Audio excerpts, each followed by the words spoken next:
되게 그동안 되게 재밌죠? 근데 왜 안 재밌는 것 같아?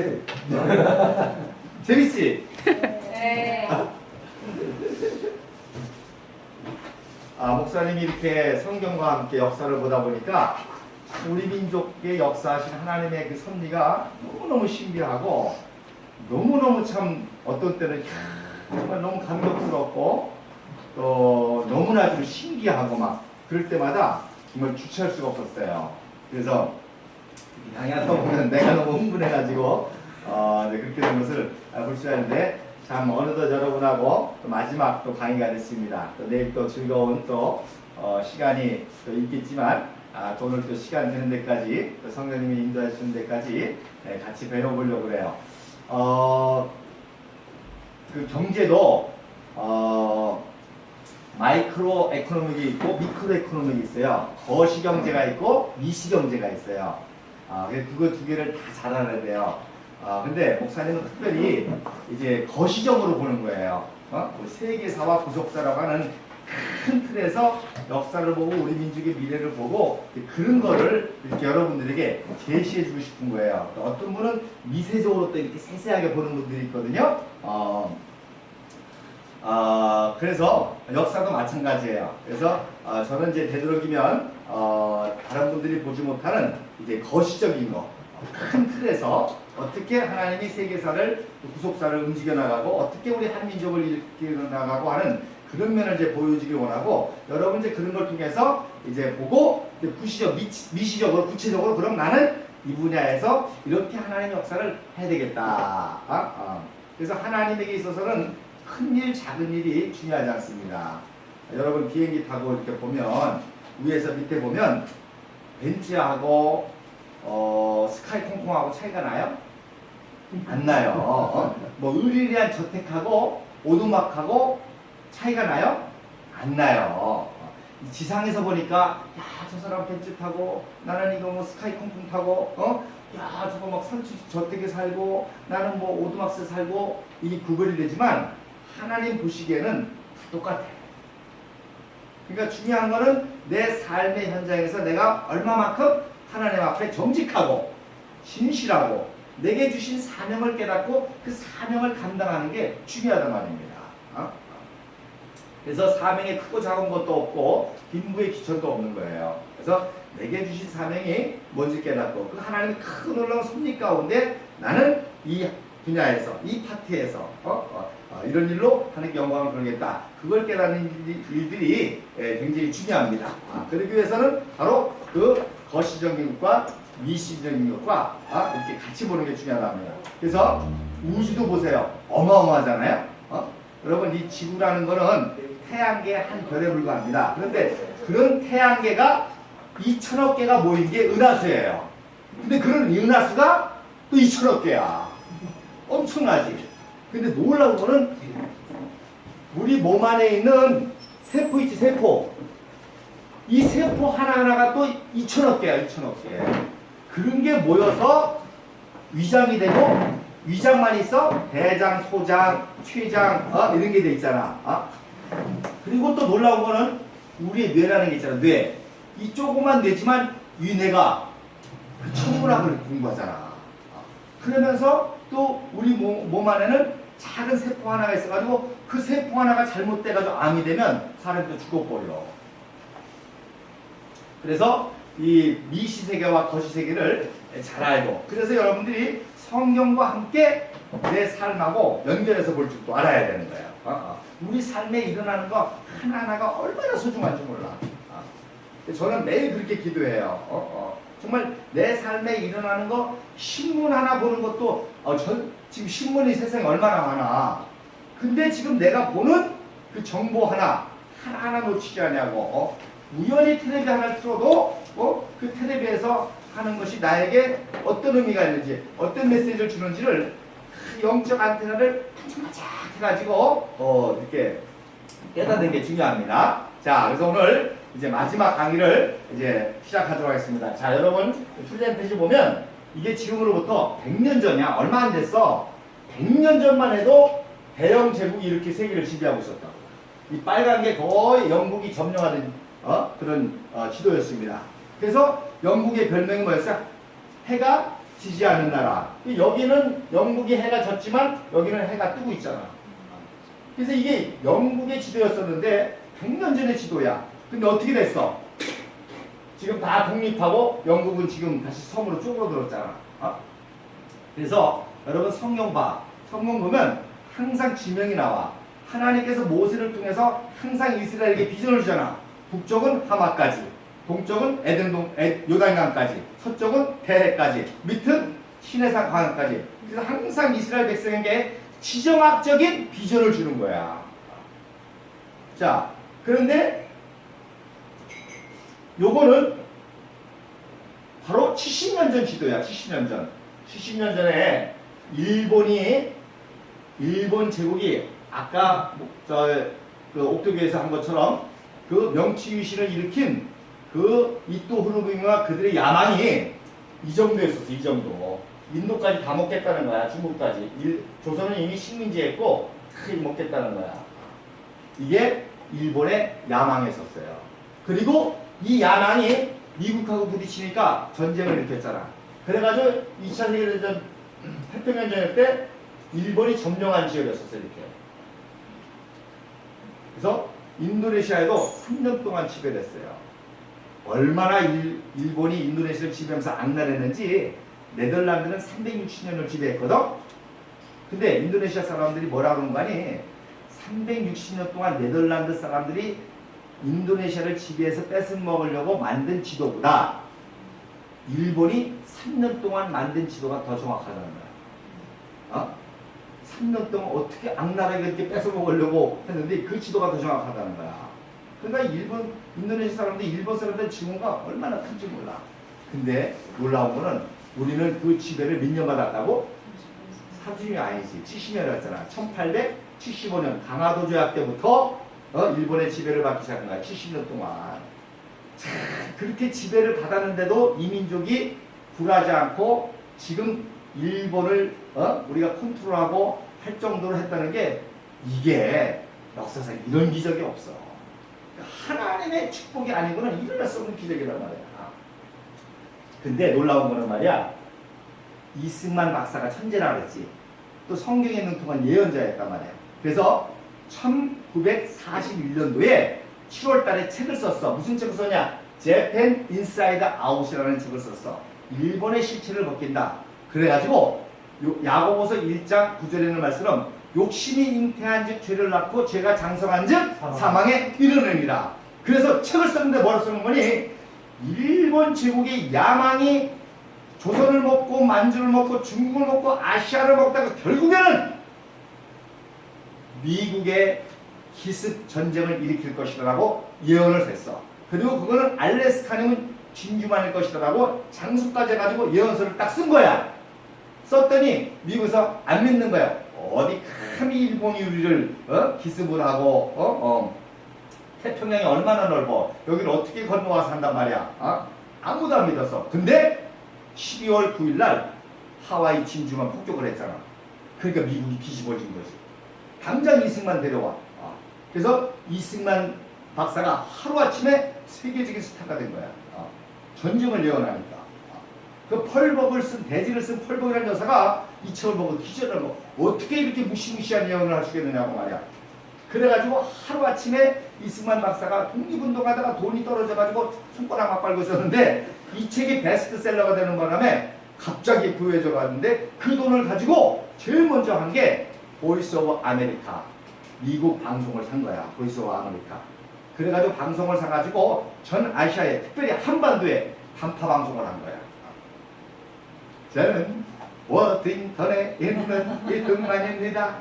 우리 민족의 기쁜 소식이 있으니 누구나 들으시오.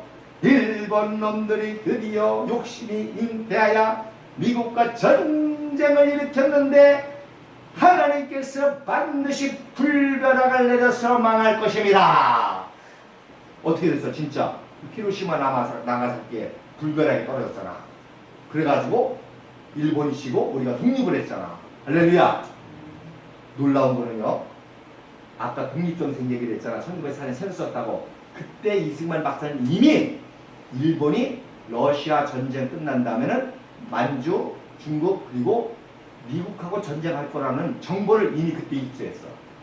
일본은 이미 1904년도에 이미 앞으로 미국하고 한판 붙을 거를 다 계획하고 있었던 거지. 놀랍지? 그래서 때가 되니까 이 책을 써가지고 미국의 전쟁 예언하고 결국 원자폭탄으로 승리해서 우리가 독립을 했잖아. 그래서 북쪽에는 소련에 내세운 김일성이가 10월 14일 날 연설하고 이승만 박사는 16일 날 와서 20일 날 연설하는 장면이야. 그래서 나라를 세우는데 어떻게 됐어? 지금 북한은 거지 국가, 어둠 국가, 지옥 국가, 감옥 국가가 되고 이승만 박사가 세운 자유주의 대한민국은 지금 세계적인 나라가 됐지. 할렐루야. 그래서 이제 이게 오늘날 남북한 현실인데 이제 이 어둠의 나라, 지옥의 나라, 저 북한의 체제가 무너지고 우리가 대한민국 자유민주주의로 평화통일을 이루게 됐대. 그리고 북한 동포들이 지금 민족정기가 살아나고 있단 말이야. 그지? 그래서 사실 탈북자들은 그 정기가 살아난 거야. 이거 아니다. 그래서 생명을 걸고 탈출해서 대한민국에 오고 지금 북한에서도 장마당에서 이제 마지막에 강해야겠지만 민족정기가 살아나서 북한 김정은이가 통치를 잘해서 안 굶어. 이제는 안 굶어주고. 왜 안 굶어주느냐? 걔가 정치를 잘해서가 아니라 북한 주민 스스로 생존 능력을 터득한 거야 이제. 그래서 장마당이 이루어지는 거고 지금은 탈북을 안 해. 할 이유가 없어. 왜? 북한에서 살 수 있으니까. 굳이 자식 버리고 생명 걸고 할 필요가 없단 말이야. 왜? 북한 내에서도 생존력을 터득했거든. 엊그저께 내가 탈북한 사람을 한 사람 만났는데 왜 탈북했냐 했더니 자녀교육 잘 시키려고 탈북했대. 이제 이렇게 탈북하는 거야. 이제 문화적인 이유로 자유를 생존이 아니야 이제. 그러니까 그 얘기 무슨 얘기야? 북한 동포들의 민족 정리가 떼어져나고 있다는 거야. 놀라운 일이지. 그러면 통일되면 어떻게 될 것이냐? 이거를 지정학적인 변화라고 그래. 지정학적인 변화. 우리 민족이 한반도가 약할 때는 지정학적인 저주였어서 중국한테 치이고 일본한테 치이고 러시아한테 치이고 미국한테 치이고 그랬는데 우리가 이제 강성해지면 지정학적인 축복을 받게 되는 거야.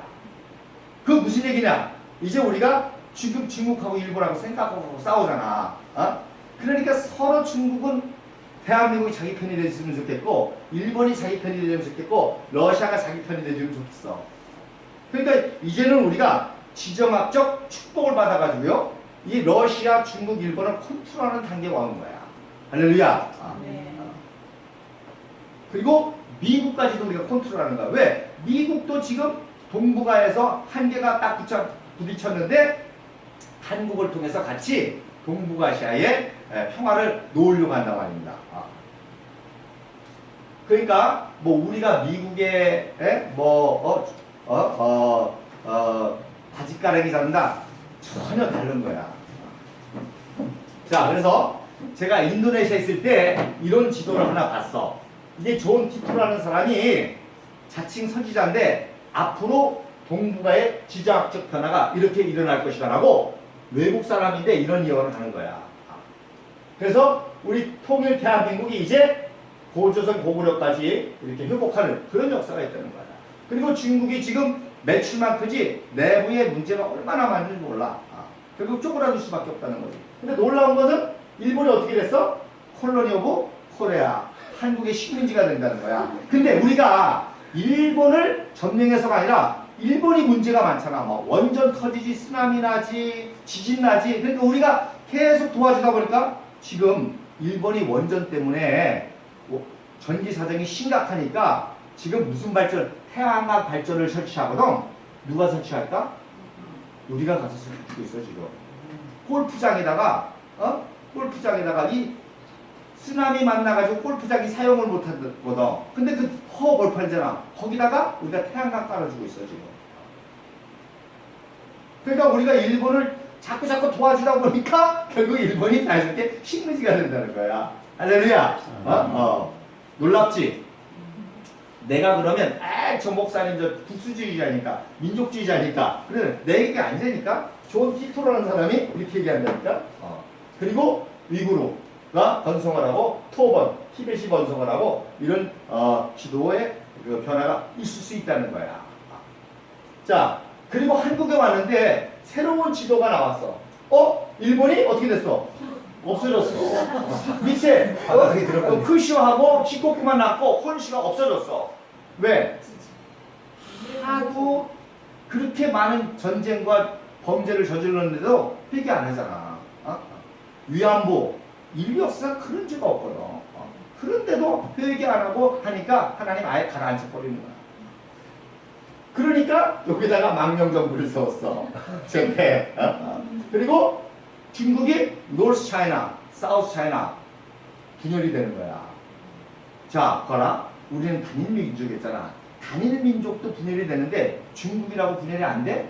원래 중국은 수당, 송원, 명청 항상 분열, 통합, 이민족 지배, 분열, 통합, 이민족 지배를 반복해왔어.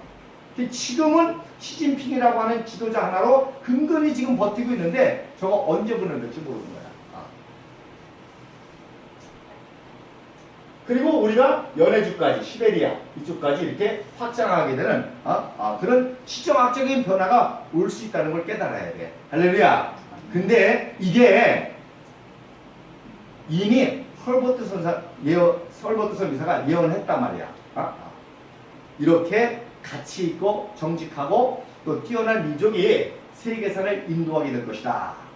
그래서 일본은 무력으로 동남아시아를 점령했고 대영 제국도 무력으로 세계를 점령했지만 우리는 이제 문화와 가치와 복음과 복을 가지고 저런 지도가 자연스럽게 저것이 꼭 어떤 그 전명의 의미가 아니라 영향력의 의미야. 영향력의 의미. 그지? 그래서 이런 영향력을 비침으로 말미암아 이런 지도가 형성이 될 수 있다는 거지. 그리고 그럴 수밖에 없는 이제 그 우리 민족의 그 위대성을 예언했는데 마지막에 특별히 조선의 여성들이 너무너무 탁월하기 때문에 앞으로 바로 한민족의 여성의 위대함 때문에 이런 역사가 일어난다고 이미 예언을 했어. 그리고 뭐라고 하는 거니? 아까도 말했잖아. 이 민족이 잠에서 깨어나면 위대한 나라와 민족이 될 것이다. 그리고 무엇보다도 미국은 조선을 독재하는 것을 반드시 후회해야 될 것이다. 그래서 진중한 폭격을 당했잖아. 이게 1904년 이미 그러니까 이승만 박사가 그런 모든 일을 할 수 있었던 게 헐버트의 제자이기 때문이야. 그래서 헐버트 미국 사람이잖아. 그러니까 미국한테 경고를 한 거야. 니네가 조선을 도와주려고 일본을 도와줘가지고 일본을 조선 침략을 허용하고 니네가 필리핀 먹은 거 반드시 후회해야 될 거야. 그리고 인류 역사상 미국이 도울 만한 가치가 있는 민족은 한민족밖에 없어. 자, 필리핀 도와줬는데 아직도 그지잖아. 일본 도와줬는데 어떻게 돼? 뒤통수 맞았잖아. 중국 장개서 그렇게 도와줬는데 모태똥한테 쫓겨가지고 대만을 쫓겨났잖아. 베트남 그렇게 도와줬는데 뒤통수 맞았잖아. 중동 이란 혁명 도와줬잖아. 근데 지금 이슬람 때문에 맥혀가지고 엉망이 됐잖아. 그리고 세 번째 뭐라고 헐버트가 예언하는 거 아니? 바로 초강대국 미국은 언젠가 반드시 한계에 부딪힐 것이고 그래서 미국 혼자만 해결하지 못하는 문제를 한국의 도움과 한국의 인재를 통해서 해결하게 될 것이다. 특별히 한국의 어떤 인재? 여성 인재들을 통해서. 할렐루야. 네. 무시무시하지. 아멘 좀 컸어요. 그런데 말이야. 여러분, 박근혜 대통령이 지금 어마어마해. 그래서 이게 얼마 전에 헨리 키신저하고 대담한 사람이고 이 헨리 키신저라는 사람은 외교의 달인이라는 사람이야. 한 시대 이 세계사를 움직인 사람이야. 이 사람이 베트남 전쟁 다 해결했고 또 중공과 핑퐁 외교도 했고 현대사를 했던 움직였던 사람인데 이 사람이 헨리 키신저가 디플로마시라고 하는 그런 유명한 외교사 책을 썼는데 그 표지가 뭔가 하니 비스마르크야. 비스마르크는 뭔가 하니 최초의 독일을 통일한 사람이거든. 그래서 이 키신저가 항상 어디서든지 강연할 때마다 강의할 때 인용하는 말이 있는데 그 말이 비스마르크라는 말이야. 비스마르크는 말씀한 대로 독일이 그렇게 위대하지만 강대국에 둘러싸여가지고 한 번도 통일을 못했는데 이 비스마르크가 통일을 했거든. 근데 그 비스마르크가 뭐라 그러는 거 아니? 국제정치란, 외교란, 독일의 통일이란, 국가를 움직인다는 거란 뭐라는 거니? 하나님의 세미한 음성을 듣고 하나님의 발자국을 하나님의 옷자락을 붙잡고 쫓아가는 것이다 그랬어. 할렐루야. 네. 세계사를 움직인다는 것은, 국제 외교 정치라는 것은 하나님의 세미한 음성을 듣고 하나님이 어떻게 인류 역사를 이끌어가는지 그 발자국을 찾아서 그분의 옷자락을 살며시 붙잡고 쫓아가는 것이다 그랬다고. 그래서 독일을 통일하는 거야. 그런데 그게 지금 우리 통일하고 똑같은 거야. 할렐루야. 통일이 어려운 것 같고 힘든 것 같지만 하나님의 세미한 음성을 듣고 그분이 어떻게 역사를 이끌어내는지 그 발자취를 따라서 그분의 옷자락을 붙잡고 가다 보면 평화 통일이 이루어지게 될 줄로 믿습니다. 아멘. 그런 작업을 박근혜 대통령이 하는 거예요. 그래서 엊그저께도 폴란드, 또 체코, 슬로바키아, 크로아티아, 이게 옛날에 다 공산주의 나라였잖아. 근데 다 민주주의로 바뀌어가지고서는 나라가 부흥하면서 대한민국 박근혜 대통령이 제발 우리 좀 도와달라는 거야. 그래서 55조가 되는 그런 이제 경제협력을 하고, 그리고 한류 공연했는데 그 폴란드의 젊은이들이 막 모여가지고 말이에요. 얼마나 열광하는지 모르고 거기 방문했는데 박근혜 대통령의 아이돌 스타 이상이야. 하네가 그런 거야. 그러니까 어떻게 하면 박근혜 대통령한테 잘 보여가지고 우리 동구권 우리나라도 발전할까? 그게 동구권만이 아니라 세계 모든 나라 그렇다니까. 그런 때에 우리가 깨어서 기도하고 박근혜 대통령이 정말 청렴결백하게 하나님 앞에 겸손하고 우리나라와 민족 백성만을 위해서 헌신하고 봉사할 수 있도록 그런 지혜와 영감을 얻어서 리더십을 발휘할 수 있도록 우리가 협력해서 기도해야 되는 거야. 할렐루야. 그리고 나름대로 한 분야에서 통일을 준비해 나가야 된다는 것이. 이 사람은 경제학자예요. 스탠리 모건 스탠리의 미국 유명한 투자은행의 경제학자예요. 전 세계에서 정보가 누가 제일 빠르냐면 사실 돈 만지는 사람이 정보가 제일 빨라. 왜? 돈이라는 거는 절대 손해나는데 투자를 안 하거든. 그러니까 금융하는 사람들의 정보가 굉장히 정확해. 그러니까 국정원 정보보다 삼성 정보가 더 정확할 수 있어. 무슨 말인지 알지? 삼성이 세계 글로벌 시장에서 살아남기 위해서 돈을 벌기 위해서 세계 정보력을 가지고 있거든. 그게 어떤 때는 국정원보다 더 정확해. 왜? 이 장사꾼이 무시무시하거든. 절대 손해나는 짓 안 하거든.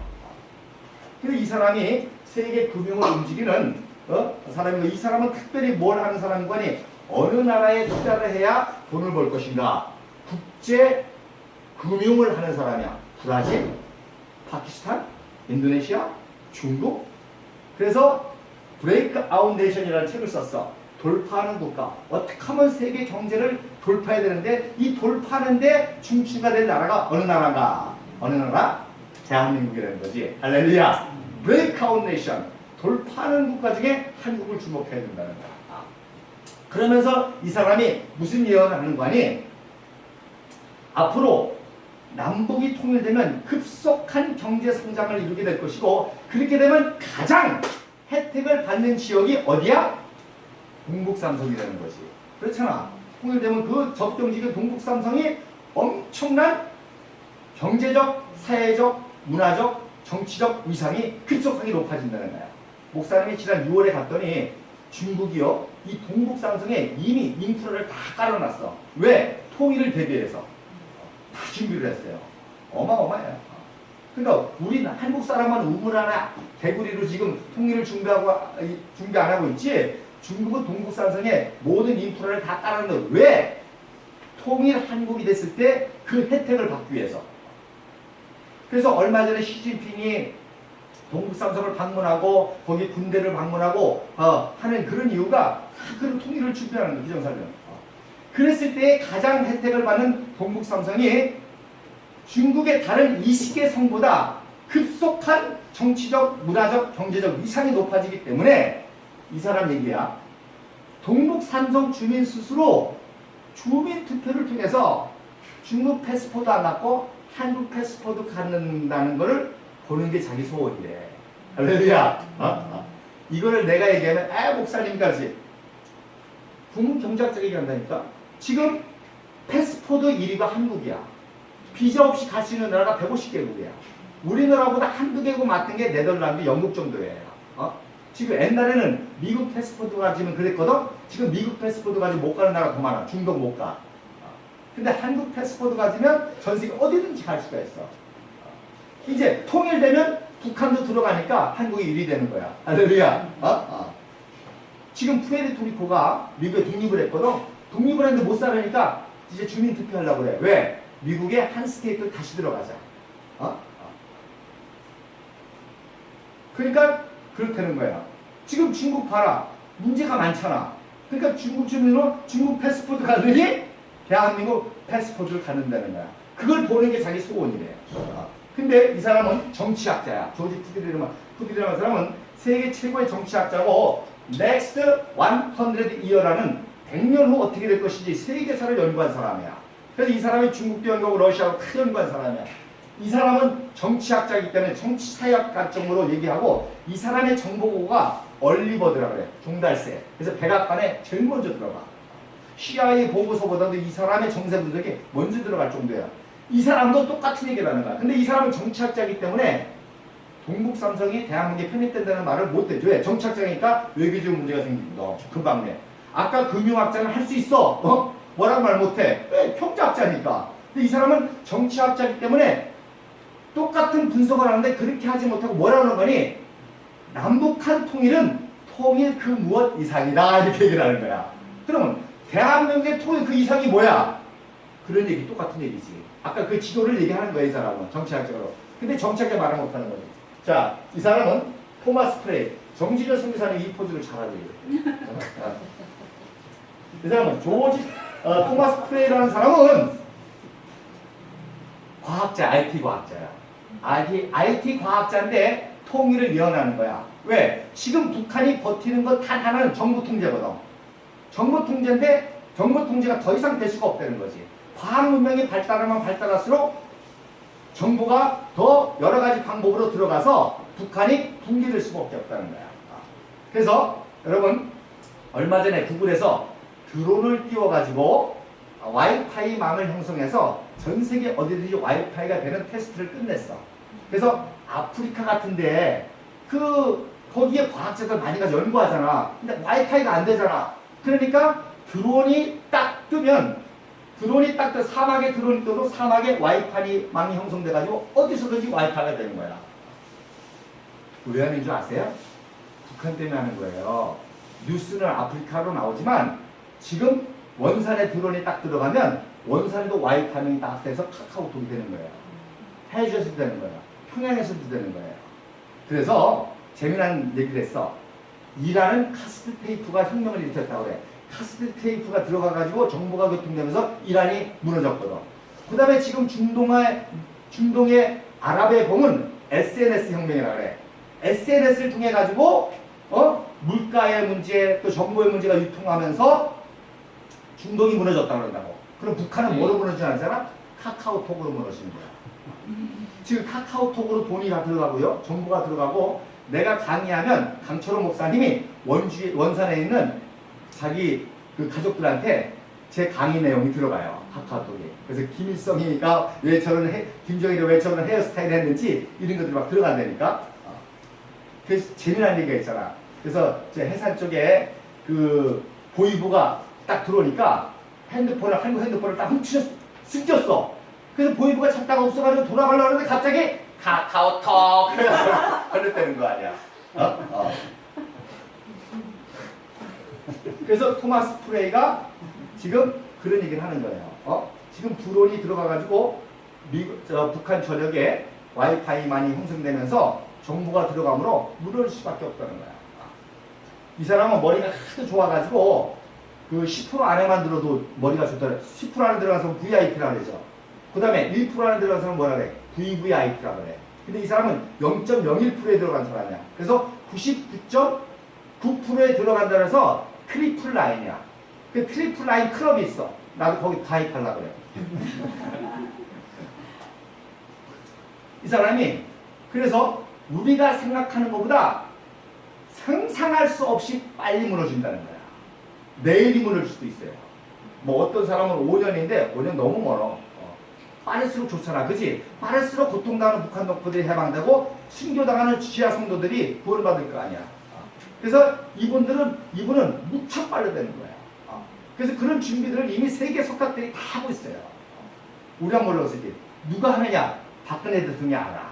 아니까 그렇게 돌아다니는 거야. 왜? 평화통이 임박했거든. 그랬을 때에 평화적인 모든 방법을 할 수 있는 시스템을 다 미치게 놓는 거지. 이 사람은 천문학자야. 천문학자인데 천문학적으로 천문학을 여기 연구하잖아. 그래서 지금 고구려 시대가 다시 돌아오고 있다는 거야. 고주몽과 같은 인물이 나와가지고 그 고구려를 새로 세웠듯이 그런 시대의 변천이 오고 있다고 역사학자가 얘기해. 저기 천문학자가 얘기해. 이 사람은 누구냐? 의리게 몰트만이라는 유명한 신학자야. 희망의 신학이라는 사람이 이 사람이 70년대에 유신 정권 때 와가지고 대한민국은 슬픔의 나라라고 했어. 왜? 6.25 식민지 했지, 6.25 전쟁 했지, 또 민주화 과정도 했지. 그러면서 한강의 기적을 일으키는 과정에 수많은 아픔과 슬픔이 있으니까 눈물의 나라라고 했다고. 그러면서 희망의 나라라고 했다고. 그런데 그 이후로 또 오더니 재작년인가 와가지고는 대한민국은 희망의 나라 정도가 아니라 세계의 희망이 되는 나라라 그랬어요. 할렐루야. 그리고 세계 모든 민족에게 환희와 기쁨을 주는 나라라 그랬어요. 할렐루야. 그러니까 경제학자, 정치학자, 천문학자, 사회학자, 신학자 모든 사람이 얘기하고 있어요. 그럴 때 우리가 깨어서 기도하고 통일을 준비해야 된다는 거지. 할렐루야. 그래서 하나님이 저 같은 사람도 보내셔가지고 한국교회를 깨우라는 거야. 이런 강의를 통해가지고. 그래서 지금 28차까지 지금 했어요. 감사하게도 옥토교회에서 하게 돼서 내가 얼마나 감사한지 몰라. 할렐루야. 네. 중요한 거는 아까 말했잖아요. 큰 게 자유의 문제가 아니야. 진짜 하나님 마음에 합한, 하나님 기뻐하시는 순전한 마음을 가지고 사명을 감당하는 사람들에게 하나님께서 메시지 주시는 거지. 그래서 오늘 우리 민족의 여성의 위대함을 알려면 요걸 알아야 돼. 명성황후 시해 사건을 알아야 돼. 자, 명성황후 시해가 뭐야? 1895년도에 일본 사람이 경복궁에 명성황후를 죽였어. 자, 남의 나라 황후를 죽인다는 건 엄청난 모험이잖아. 그지? 국제 문제가 될 수 있는 거잖아. 그러면 명성황후를 죽일 수 있는 사람이 고종 죽일 수 있어 없어? 있잖아. 그지? 그럼 왜 명성을 죽였을까? 똑똑하니까. 맞아. 똑똑하니까 그런 거야. 고종이 똑똑하면 고종을 죽이지. 근데 고종을 누가 움직이냐? 명성황후가 움직이는 거야. 그래서 외국에 대신이 오면 그전에는 그 명성황후는 얼굴을 보여줄 수가 없어. 그지? 그래서 평풍기에서 다 조절을 하는 거야. 그래가지고서는 모든 그 당시에 모든 국제관계, 외교관계를 명성황후가 다 한 거지. 그래서 물론 명성황후도 부족한 점이 있어. 왜? 안 믿는 여자였으니까 궁중 안에서 막 굿하고 또 고종이 바람 필까봐 여우의 그런 성기를 이렇게 말려가지고 부적으로 쓰고 그 당시 문화니까 그런 나쁜지도 맞지 않죠. 어쨌든 일본의 침략을 당하는 초선을 어떻게 살려볼까 하다가 생각한 게 러시아를 좀 끌어들여가지고 일본하고 왕칭지대로 해서 해볼까 하는 전략을 쓴 거예요. 그러니까 일본이 조선을 청나라를 물리치고 조선을 다 먹으려고 하는데 명성황후가 러시아를 끌어들이니까 어떻게 못 먹게 돼 있잖아. 그러니까 명성황후를 죽일 생각을 한 거지. 그래서 먼저는 이노우의 가로를 통해서 청일 전쟁에 받은 배상금에 300만 엔을 줘가지고 명성황후를 꼬시려고 했어. 뇌물을 줘가지고. 넘어갈까 안 넘어갈까? 안 넘어갔어. 안 넘어가니까 어떻게 죽여야 되겠다. 그래서 이노우의 가로를 소환하고 육군 중장 출신 미우라 고로를 보내가지고 명성황후 시해 사건을 하는 거지. 그래서 명성황후를 시해해서 정보, 전신선을 딱 확보해가지고 러시아를 저지하고 완전히 조선을 식민지하려고 그런 계획을 딱 세운 거지. 그러면 명성황후를 죽이면 문제가 되니까 어떻게? 대원군을 이용해서 대원군하고 명성황후 권력 다툼을 했잖아. 그래서 명성황후 실권을 잡으니까 대원군이 명성황후를 죽여가지고 내부 쿠데타로 만들려고. 그래서 대원군이 명성황후를 죽이고 명성황후가 권력을 잡고 그 배후에서 일본이 하려고 그렇게 작전을 꾸민 거야. 그래서 새벽 4시에 아무도 모르게 새벽 4시에 민비를 칼로 살해해가지고 대원군이 죽였다 해서 내부 쿠데타로 딱 끝내려고 한 게 이게 그 명성황후 시해 사건의 핵심입니다. 그래서 미우라 고로가 공사로 왔지만 그 밑에 실질적으로 작전을 수행하는 사람은 일본의 최고 엘리트들이야. 이 시바시로우는 하버드 대학을 나온 사람이야. 그리고 요 오카모토 구스노케는 다 외국 유학을 나온 일본의 최정예 군인들을 동원한 거고, 역시 미우라 고로는 육군 중장이지만 공사를 보내가지고 이 작전을 시행했고, 이 작전을 입안한 건 누구냐? 가와카미 소로쿠라고 육군 참모총장이야. 참모차장이야. 그리고 그 위에 누가 있었느냐? 야마가타 아리토모가 작전을 명령하고, 그 위에 누가? 이토 후르메미가 이러한 명치를 윤호를 받아가지고 시작을 한 거지. 그러니까 이거는 미우라 고로 한 게 아니라 뭐야? 누가 한 거야? 이토 후르메미가 수상이 결정하고 야마가타 아리토모가 작전 명령을 내고 가와카미 소로쿠가 모든 작전을 입안을 한 거야. 근데 놀라운 거는 이 명성황후 시해 사건을 완벽하게 분석해낸 학자가 있는데 김문자라는 사람이야. 여자야 남자야? 여자야. 내가 여기서 또 뒤집어졌어요. 제일동포 여자거든요. 이 여자가 명성황후 시해 사건의 그 비극을 알고 일본의 모든 것을 다 지져가지고 이걸 완벽하게 분석을 했는데, 저도 군목 출신이거든요. 군목 출신이지만 군대를 잘 몰라요. 육해공군이 움직여지는 거 그냥 대충만 알지. 근데 여자인데 이 일본 제국의 군사체계를 완전히 분석해내가지고 이 명성황후 시해 사건을 완전히 분석해낸 거예요. 야, 어떻게 여자가, 조선의 여자가 이렇게 똑똑할 수 있을까? 내가 또 한 번 뒤집어졌어요. 그래서 이 여자가, 이분이 명성황후 시해와 일본이라는 책을 써가지고 명성황후 시해 사건을 완전히 분석해냈습니다. 내가 그거를 보면서 또 하나, 나는 목사잖아요. 나는 성경을 알잖아요. 그러면서 연구하다 보니까 명성황후 시해 사건에 놀라운 하나님의 기적이 일어난 거야. 성경과 똑같은 사건이 일어난 거야. 그걸 제가 지금 여러분에게 같이 보여주려고 해요. 그래서 미우라 고로가 공사를 쓰면서 실제 행동대장은 시바시로우라는 사람이야. 얘가 하버드 대학을 나온 사람이고, 이게 한성신문인데 한성신보가 말이 신문사지 이게 일본 국정원과 같은 거예요. 그래서 여기에 요거 시바시로우고 이게 한성신문 사장이야. 그래서 얘가 하버드가 실질적인 작전을 다 입안을 한 그런 놈이지.